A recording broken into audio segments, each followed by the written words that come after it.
오늘 주신 하나님의 말씀은 히브리서 9장 6절에서 14절까지 말씀입니다.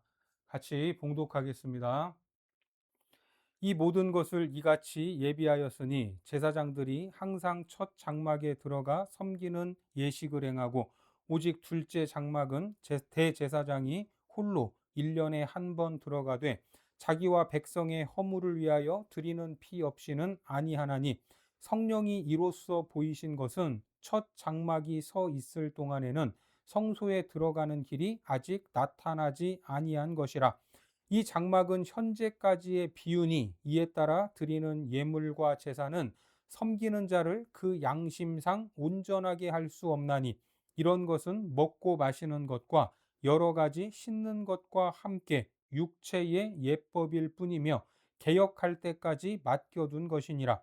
그리스도께서는 장래 좋은 일의 대제사장으로 오사 손으로 짓지 아니한 것 곧 이 창조에 속하지 아니한 더 크고 온전한 장막으로 말미암아 염소와 송아지의 피로 하지 아니하고 오직 자기의 피로 영원한 속죄를 이루사 단번에 성소에 들어가셨느니라.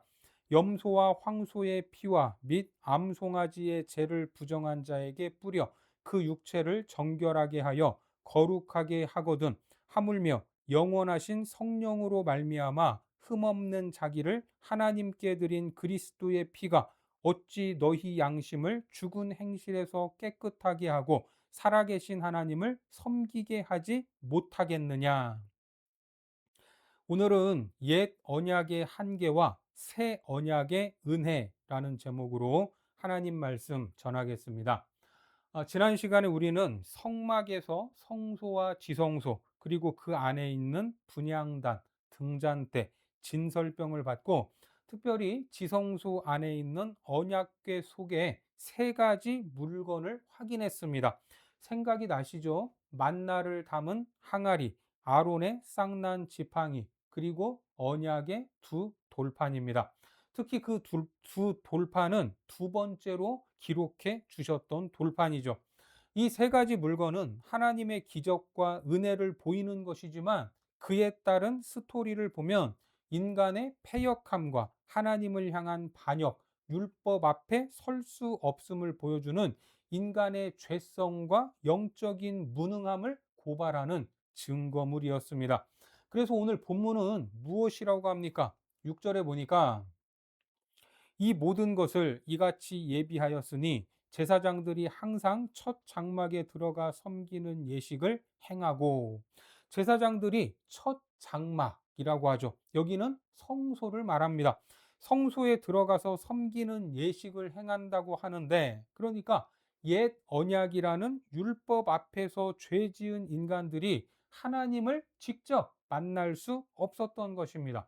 자, 이처럼 해결해야 할 근본적인 문제가 있었다는 것, 이것이 히브리서가 말하고자 하는 것인데, 그것을 해결하는 상징적인 행위를 위해 1년에 한 번 대제사장이 지성소 안으로 들어간 것입니다. 7절을 보겠습니다. 오직 둘째 장막은 대제사장이 홀로 1년에 한 번 들어가되 자기와 백성의 허물을 위하여 드리는 피 없이는 아니하나니. 그래서 언약궤 위에 무엇이 있었죠? 그룹이 있었죠. 그룹. 자, 히브리서 9장 5절을 보겠습니다. 그 위에 속죄소를 덮는 영광의 그룹들이 있으니 이것들에 관하여는 이제 낱낱이 말할 수 없노라. 언약궤라고도 하고 법궤라고도 하고 증거의 궤라고도 하는데 여기서는 속죄소라고 불렀죠. 왜요? 자기와 자기 백성의 허물, 죄를 위해 피를 부었던 곳이기 때문입니다. 레위기에 가면 대제사장이 1년에 한 번씩 들어가는 속죄 제사에 대한 내용이 나옵니다. 자, 레위기 16장을 보겠습니다. 여호와께서 모세에게 이르시되 내 형 아론에게 이르라. 성소의 휘장 안 법궤 위 속죄소 앞에 아무 때나 들어오지 말라. 그리하여 죽지 않도록 하라. 이는 내가 구름 가운데에서 속죄소 위에 나타남이니라. 이스라엘 자손의 회중에게서 속죄 제물로 삼기 위하여 숫 염소 2마리와 번제물로 삼기 위하여 수량 한 마리를 가져갈지니라. 이는 너희가 영원히 지킬 규례라. 이스라엘 자손의 모든 죄를 위하여 1년에 한 번 속죄할 것이니라. 아론이 여호와께서 모세에게 명령하신 대로 행하니라. 레위기 16장 전체에 걸쳐서 이것을 설명하고 있는데, 다 읽지는 않았지만 초점은 백성들의 죄를 속죄하러 들어가는 제사장은 자기를 위한 속죄 제사를 먼저 드려야 된다는 겁니다. 제사장도 자기 죄를 정결케 하려면 필요했던 여러 가지 절차가 있었습니다. 대제사장이 자신이 자기를 위하여 드려야 하는 정결 의식이 많고, 또 백성을 위해서 피를 드리는 제사까지 드려야 했던 겁니다. 쉽게 말해 피를 뒤집어 쓰고 들어가는 것과 같습니다. 자, 본문 7절을 보시면, 오직 둘째 장막은 대제사장이 홀로 1년에 한 번 들어가되 자기와 백성의 허물을 위하여 드리는 피 없이는 아니하나니. 자, 이처럼 복잡한 제사법을 요구하는 이유는 무엇인가?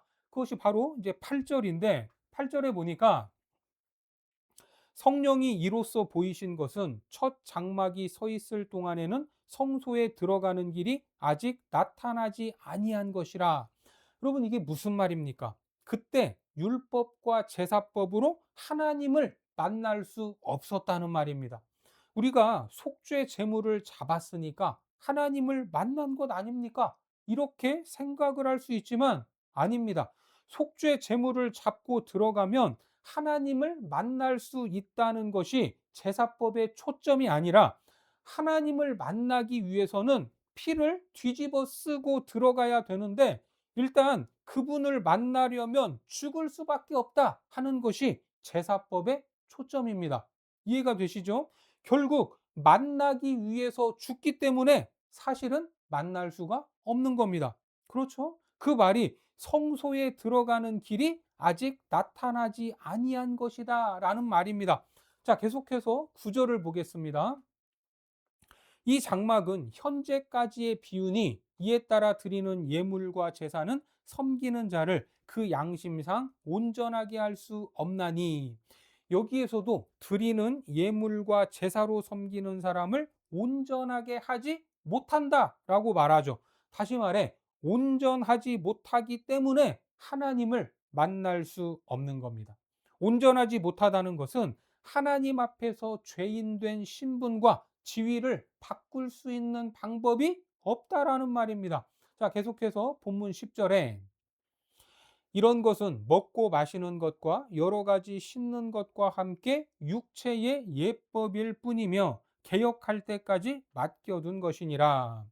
이것이 구약의 제사법, 짐승으로 잡아 드리는 제사가 가졌던 한계였습니다. 하지만 이제 어떤 시대가 열렸습니까? 새 언약으로 불리는 예수 그리스도의 제사장직을 통해 온전한 구원이 이루어진 겁니다. 11절에 보니까 그리스도께서는 장래 좋은 일의 대제사장으로 오사 손으로 짓지 아니한 것 곧 이 창조에 속하지 아니한 더 크고 온전한 장막으로 말미암아. 예수님도 대제사장으로 오셨는데 구약의 제사장들과 다른 것은 무엇입니까? 스스로 정결하게 할 필요가 없다는 겁니다.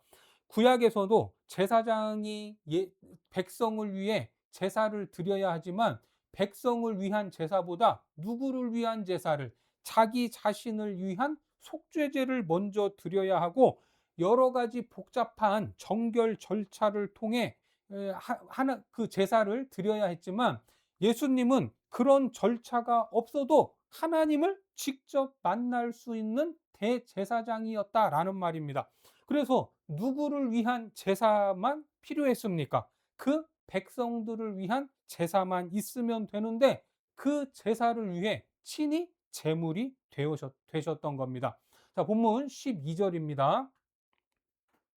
염소와 송아지의 피로 하지 아니하고 오직 자기의 피로 영원한 속죄를 이루사 단번에 성소에 들어가셨느니라. 이처럼 우리를 위하여 드린 제사는 구약의 짐승들, 송아지나 염소의 피와 다른 것입니다. 구약에서는 매번 반복해야 하는 제사였지만 예수님은 단번에 속죄를 이루셨습니다. 그렇게 하나님을 만났기 때문에 우리의 문제를 해결할 수 있었다라는 말입니다. 아멘이십니까? 무엇을 해결하셨습니까? 본문 14절에 하물며 영원하신 성령으로 말미암아 흠없는 자기를 하나님께 드린 그리스도의 피가 어찌 너희 양심을 죽은 행실에서 깨끗하게 하고 살아계신 하나님을 섬기게 하지 못하겠느냐? 이게 무슨 말인가? 옛 언약인 율법 아래서는 어떠한 사람도 하나님을 만날 수 있었습니까? 없었습니까? 없었습니다. 그 율법을 통해서는 하나님이 요구하는 거룩한 사람으로 변화될 수가 없었습니다. 한마디로 하나님의 은혜를 얻을 방법이 없었던 것입니다. 그래서 옛 언약으로 안 되니까 새 언약을 주시지 않습니까? 그 새 언약으로 지칭되는 예수 그리스도, 예수님의 구원 사역을 통해서 이제 우리가 하나님 앞으로 나아갈 수 있게 된 것입니다.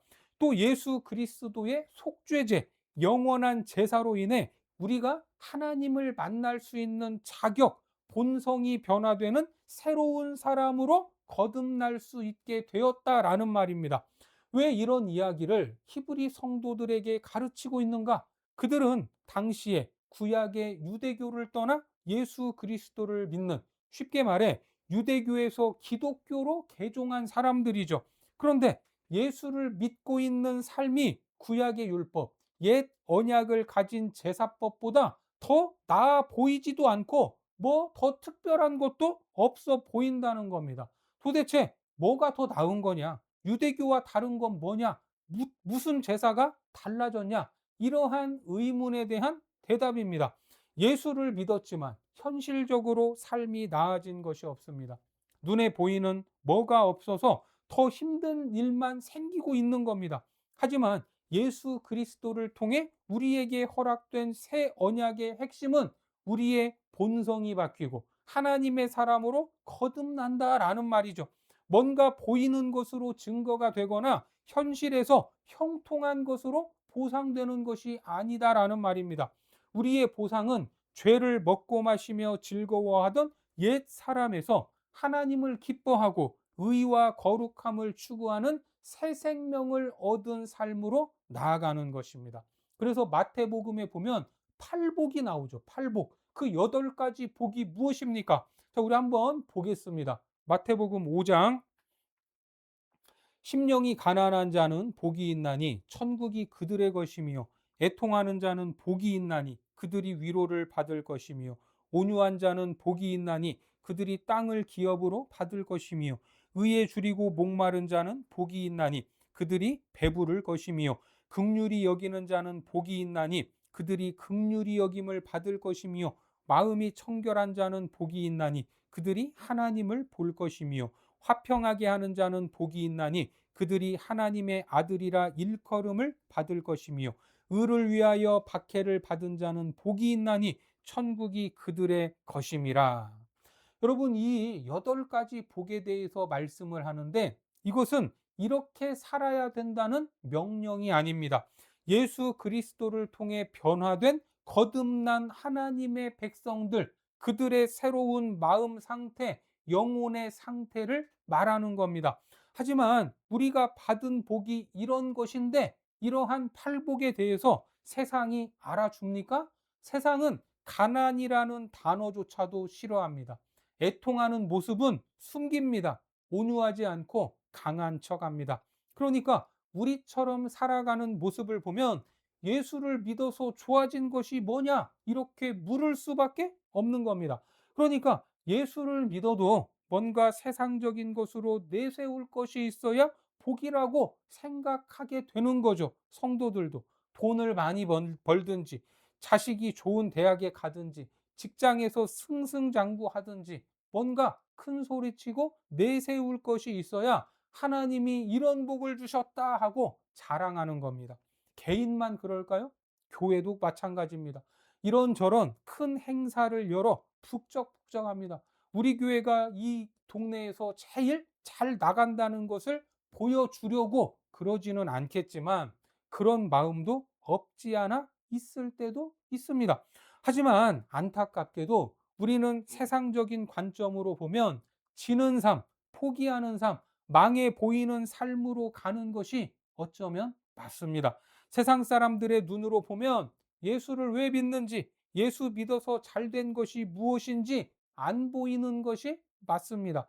하지만 우리를 평가하시고 판단하는 분은 세상 사람들이 아닌 하나님이십니다. 세상은 지금도 죄의 종노릇을 하고 있습니다. 로마서 6장 17절에 보니까 하나님께 감사하리로다. 너희가 본래 죄의 종이더니.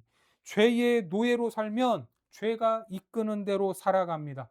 내가 죄를 지어야지라고 마음을 먹지 않아도 죄 지을 생각과 행동을 하고 있습니다. 하지만 우리는 다르다는 겁니다. 우리는 죄를 지으면 일단 마음이 편하지 않습니다. 이러면 안 되겠다라는 생각이 듭니다. 다시 거룩을 향해 나아가고자 하는 열망도 올라옵니다. 그래서 교회는 예수를 믿으면 성공하고 돈 많이 벌고 건강하고 세상적인 관점에서 다 잘 된다라는 것을 말할 것이 아니라 참된 신앙생활이 무엇인가에 초점을 두고 그것을 요구해야 할 삶을 가르쳐야 하는 것입니다. 세상과 다른 존재임을 지속적으로 알려줘야 합니다. 당신은 사랑받기 위해 태어난 사람. 이 찬양이 참 좋죠. 그래서 세상 사람들도 즐겨 부르는데 사랑받는 것도 좋지만 우리는 사랑하는 자들임을 알아야 합니다.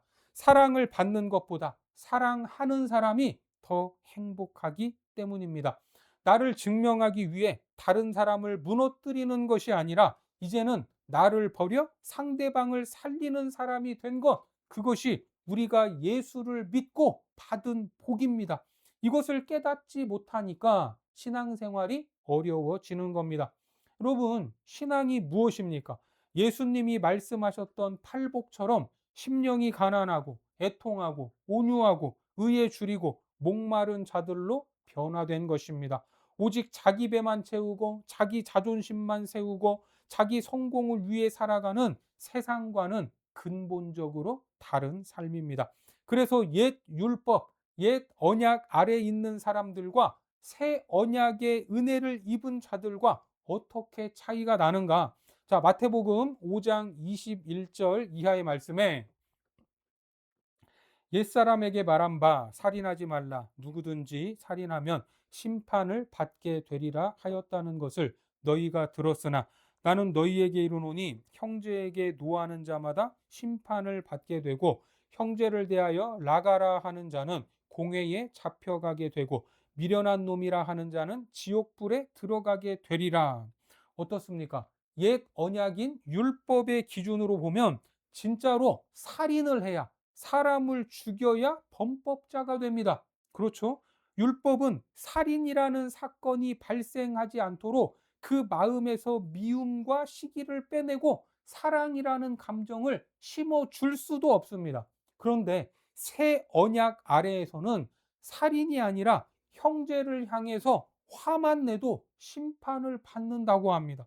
새 언약의 기준은 사랑을 하냐 안 하냐가 기준이 되기 때문입니다. 자, 계속해서 마태복음 5장 27절에 또 간음하지 말라 하였다는 것을 너희가 들었으나 나는 너희에게 이르노니 음욕을 품고 여자를 보는 자마다 마음에 이미 간음하였느니라.